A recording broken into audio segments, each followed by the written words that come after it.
Bonjour. Vous pensiez qu'à la fin du XXe siècle, le Japon aurait pu devenir la puissance dominante du monde. Pourtant, ça n'a pas été le cas. Qu'est-ce qui s'est passé? Oui, c'était en effet un pronostic qu'on pouvait faire dans les années 70-80, et qui d'ailleurs a été partagé par tout le monde. Beaucoup de livres ont été écrits sur le Japon numéro 1 mondial à la fin des années 80. Tout était en place pour ça. Tout était en place parce qu'il y avait à la fois les technologies, il y avait la puissance financière, il y avait la capacité d'acheter des États-Unis, au point qu'on en était à décrire la vitesse à laquelle l'ensemble des industries américaines étaient en train d'être rachetées par les industries et la puissance japonaise, et qu'on voyait les États-Unis devenir une sorte de réservoir agricole du Japon. Ce qui s'est passé, c'est plusieurs choses. La première, c'est que le Japon n'a pas réussi à gérer une crise financière extrêmement lourde, alors que l'essentiel de ses capitaux était parti acheter des entreprises à l'étranger, l'ont privé de capacité de remettre en ordre un système bancaire qui était lui-même, et ça personne ne le voyait à l'époque, extraordinairement lié au système mafieux et au système des Yakuza, qui fait que le système financier finançait et finance encore très largement les industries les moins, disons, légales. Les Yakuza étant l'équivalent de la mafia en Sicile. Et étant donc impossible à réformer, puisque pour réformer un système qui finance les activités criminelles, il faudrait pouvoir se débarrasser des activités criminelles. Donc le système financier n'a pas pu se réparer, l'ensemble des bulles qui allaient avec, que ce soit des bulles technologiques ou des bulles immobilières, se sont effondrées. Le système financier lui-même est resté extrêmement endetté et il n'a pas pu financer la croissance interne, ni se réorganiser, ni se réorienter. Et le Japon est entré dans une période de récession, puisque c'est un pays qui ne connaît plus la croissance depuis la fin des années 90. Mais ça n'est quand même pas l'économie criminelle qui fait que le Japon est le pays à avoir enregistré la croissance la plus faible au monde depuis 10 ans. Non, c'est certainement un des facteurs qui explique la difficulté de la réforme du système financier, qui est absolument cruciale au Japon. Mais une des choses que je n'avais pas vues à l'époque, et qui me paraît aujourd'hui absolument fondamentale pour comprendre pourquoi le Japon n'a pas été la puissance numéro 1 et quel est un des critères de devenir une grande puissance, c'est l'ouverture. Le Japon n'est pas une nation ouverte. L'ouverture vers les autres. L'ouverture vers les autres. Le fait d'être capable de recevoir des autres, d'accueillir les idées des autres, de bouger à la vitesse des autres, d'être sensible à ce qui se passe chez les autres. Et ça, cette faiblesse au Japon qui n'existe pas aux États-Unis, qui n'existe pas dans les autres pays importants, même des pays fermés, relativement fermés, comme la Corée ou la Chine, sont infiniment plus accueillants que le Japon. Et c'est une attitude que je trouve très paradoxale avec cet enthousiasme qu'ils ont pour la recherche et pour la découverte de nouvelles technologies. Comment est-ce qu'on peut être autant en quête de nouveautés et si fermé aux autres? C'est une île, le Japon, c'est un ensemble d'îles. La culture japonaise a toujours été une culture qui, depuis des millénaires, s'est construite à l'intérieur, autour de valeurs traditionnelles, autour d'une identité japonaise, qui est le cœur du projet japonais. Est-ce que c'est pas une nostalgie d'un passé magnifié? Oui, c'est certainement, qui va disparaître. C'est certainement cette structure-là qu'il s'agit à la fois de défendre et de modifier, mais en même temps avec la peur de voir les étrangers leur mettre en cause. Car au fond, les étrangers l'ont mis en cause à 2 reprises, et à 2 reprises, ça a été ressenti par la société japonaise, ou par une partie de la société japonaise, comme une défaite. 1868, l'ère Meiji, la modernisation acceptée plus ou moins volontairement sous le poids des canonnières américaines, et 1946, la modernisation de nouveau imposée sous le poids de l'armée américaine et de l'arme nucléaire. Pourtant, lorsqu'on est au Japon, on trouve parfaitement harmonieuse cette dualité qu'il y a entre l'amour de la modernité et cette nostalgie du passé. Qu'est-ce qui fait que le Japon pourrait s'ouvrir à des investissements et à des idées extérieures à l'avenir? C'est une question fondamentale. Pour l'instant, le Japon considère l'étranger comme un ennemi au sens démographique, culturel et national. L'identité nationale est remise en cause. Une des seules nations pour lesquelles l'immigration est aujourd'hui un tabou quasi absolu. Il y a même un racisme très fort au Japon envers l'étranger. Voilà. Mais pour ce qui est de l'avenir, la question ne peut pas être éludée, ne serait-ce que pour une question démographique. Aujourd'hui, le Japon a à peu près 125 millions d'habitants. Ils le ressentent comme un encombrement, comme une difficulté qui a d'ailleurs été une source de progrès, parce que si le Japon a tellement progressé avant les autres sur les objets miniaturisés, sur les technologies d'empilement, sur la communication, sur tout ce qui permet de faire des choses petites, c'est justement parce qu'ils ont cette société de l'encombrement. Et une des façons de lutter contre l'encombrement, malheureusement, dans la société japonaise, c'est de ne plus faire d'enfants. Ce qui fait qu'aujourd'hui... il n'y a plus que des vieux au Japon. La dynamique est la suivante. Il y a 125 millions d'habitants au Japon. Au rythme actuel, il y en aura 100 millions en 2050 et 60 millions en 2100. Ce qui veut dire que le Japon sera non seulement va perdre une très importante partie de sa population et va vieillir, qui va mourir. Qui va vieillir. Et laisser de la place alors. Voilà. Alors qui va laisser de la place, mais qui va être une population de plus en plus vieille. C'est un mécanisme intenable parce que au rythme actuel, il sera absolument impossible de payer les retraites des gens qui seront de plus en plus vieux.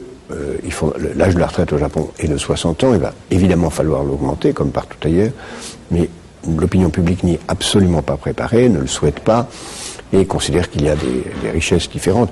Il n'y a aucune demande dans la société japonaise, ni de travailler plus longtemps, ni de payer plus pour ses dépenses sociales, d'autant plus que le système est ressenti comme extrêmement injuste. Mais la jeunesse, il y a une jeunesse... très dynamique au Japon. Quand on va à Tokyo, on a le sentiment qu'on ne voit que des jeunes dans la rue. Qu'est-ce que veut cette jeunesse? Qu'est-ce qu'elle voudra à l'avenir? Et c'est une question qui va être déterminante. Soit la jeunesse japonaise choisit, comme la plupart des jeunesses du monde, une vie égoïste.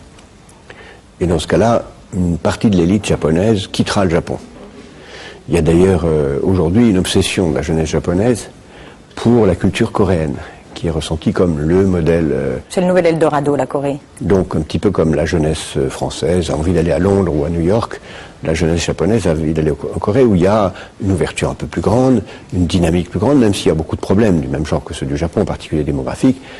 Mais le cinéma japonais a été remplacé par le cinéma coréen, et c'est pas seulement à l'égard du Japon, en Chine aussi, l'Eldorado coréen est ressenti en Chine comme étant le modèle à suivre. Il y a une dynamique technologique, une volonté, une puissance, une clarté dans la dynamique qui n'existe dans aucun autre pays de l'Asie aujourd'hui. Et la culture joue un rôle. Le cinéma coréen est un facteur très important. Ça, c'est un choix certainement que fera une partie de la jeunesse.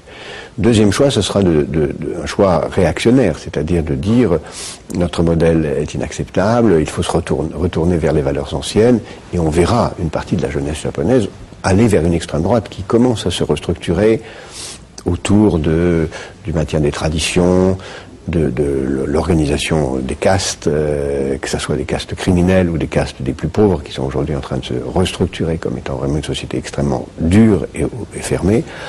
Et on peut très bien imaginer un Japon, et on en parlera peut-être tout à l'heure, qui retournera à ses pulsions militaires, qui ont été très, très profondes dans la société japonaise tout au long de son histoire. Puis on peut imaginer aussi un Japon qui accepte à la coréenne ou à l'européenne une ouverture plus grande, davantage d'étrangers, pas seulement dans les métiers les plus inacceptables comme ceux qu'on commence à accepter au Japon. On voit des gens venir des autres pays d'Asie faire les métiers les plus difficiles, mais une vraie ouverture à l'étranger et un Japon qui retrouve une place de très grande puissance. Il ne faut pas obliger que ça reste quand même la deuxième économie mondiale. Reparlons, si vous voulez bien, de la pauvreté. Est-ce que c'est quelque chose de nouveau au Japon, d'être pauvre? Parce qu'on a vu apparaître effectivement avec la montée des extrémismes, la montée de nouvelles castes très pauvres, à l'identique des intouchables en Inde. C'est quelque chose qui n'existait pas au Japon auparavant. Non, et c'est ce qui explique pourquoi, à terme, le danger se trouve aujourd'hui d'avoir une société japonaise qui ne se reconnaît plus elle-même. La société japonaise est fondée sur l'idée de l'emploi à vie, de la solidarité intergénérationnelle, de la société protectrice autour de l'empereur et de l'État. Et si apparaissent une pauvreté considérable, et si elle se développe, tout naturellement les pauvres vont s'organiser, en effet, sont en train de s'organiser en caste pour se protéger eux-mêmes de cette pauvreté par la solidarité. Et on risque de voir à terme une structuration de cette société de façon inacceptable et inacceptée. Donc certainement des secousses extrêmement violentes. Vous parliez tout à l'heure d'un pouvoir militaire qui pourrait devenir extrêmement puissant. Par quoi est-ce que cela passerait? Qu'est-ce qui ferait que la militarisation du Japon changerait? Le Japon fait partie de ces sociétés démocratiques et, à mon avis, heureusement, quasiment, définitivement démocratique. Personne n'imagine que le Japon puisse devenir une dictature. Ceci dit, le Japon est une nation menacée. La Corée du Nord a envoyé des fusées au-dessus du Japon. La Chine est une puissance qui peu à peu a remplacé le Japon Quels sont les rapports justement entre la Chine et le Japon? Extraordinairement difficile, puisque les Japonais ne se sont jamais excusés vraiment du massacre de Nankin et de l'épouvantable occupation japonaise de la Chine. Et donc, ce qui a été réglé pacifiquement après la guerre entre la France et l'Allemagne n'est pas réglé entre le Japon et la Chine. On se trouve un petit peu comme après la Première Guerre mondiale, avec des ressentiments encore extrêmement profonds. On est loin encore d'un marché commun entre la Chine et le Japon, comme on a pu le faire entre la France et l'Allemagne. Pourtant, c'est vers ça qu'il faut aller. Mais la paix est loin d'être faite. Et on peut imaginer un Japon qui aujourd'hui se ressent en situation si difficile que même l'arme nucléaire, qui est à cause d'Hiroshima et de Nagasaki le grand tabou japonais, ne le soit plus. En fait, en réalité, quand on regarde les faits, tout au Japon est prêt pour avoir l'arme nucléaire. En réalité, il suffirait aujourd'hui d'une décision politique pour que le Japon se dote de l'arme nucléaire en quelques mois. Je dis bien en quelques mois. Parce que tous les composants, c'est-à-dire l'uranium enrichi, la miniaturisation des explosifs, les fusées de transport existent. Et il suffit d'une décision politique pour transformer tout cela en une arme réelle. Qu'est-ce qui ferait que la décision politique serait prise? Elle peut être prise si la Corée prolonge véritablement et rend crédible sa menace à l'égard du Japon, et si les conflits entre la Chine et le Japon, qui sont pour l'instant uniquement commerciaux et qui sont en train de se régler, se durcissent, et peut-être aussi si l'embrasement entre la Russie, la Chine, la Corée dans la région, qui aussi est vraisemblable pour des raisons écologiques et de transfert de population, à moyen terme, rend nécessaire pour le Japon d'assumer sa propre défense. Alors si vous deviez qualifier d'un mot l'avenir du Japon, lequel choisiriez-vous? Un mot, c'est très difficile, mais je dirais que le Japon incarne... Florissant comme la fleur de cerisier? Non, je dirais que le Japon incarne pour nous certainement l'espérance d'une utopie, le mélange d'une civilisation qui conserve ses traditions et qui les incarne. Extrêmement raffinée, extrêmement patiente. C'est le raffinement dans la modernité. Voilà. Merci Jacques Attali. Je vous retrouve la semaine prochaine pour une nouvelle conversation d'avenir. Je vous invite à retrouver cette émission sur notre site internet publicsena.fr.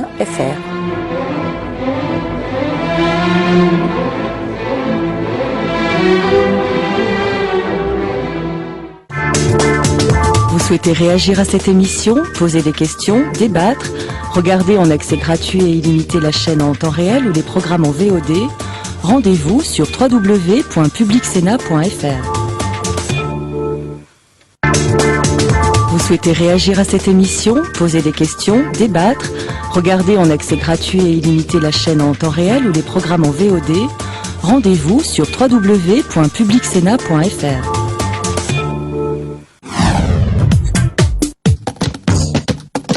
Parole du Monde en partenariat avec France Info, eh bien c'est le rendez-vous avec l'actualité internationale sur Public Sénat. C'est chaque mois un regard décalé sur les évolutions de la planète avec des rubriques variées, un zapping des télévisions étrangères, des rencontres avec de grands témoins du monde, le témoignage d'hommes politiques, d'humanitaires ou de journalistes de retour de mission, et puis un débat central sur une question politique internationale. Cette nouvelle saison s'annonce riche et passionnante avec des rendez-vous phares, les primaires aux États-Unis bien sûr, mais aussi les élections législatives et présidentielles en Russie ou encore les Jeux Olympiques à Pékin.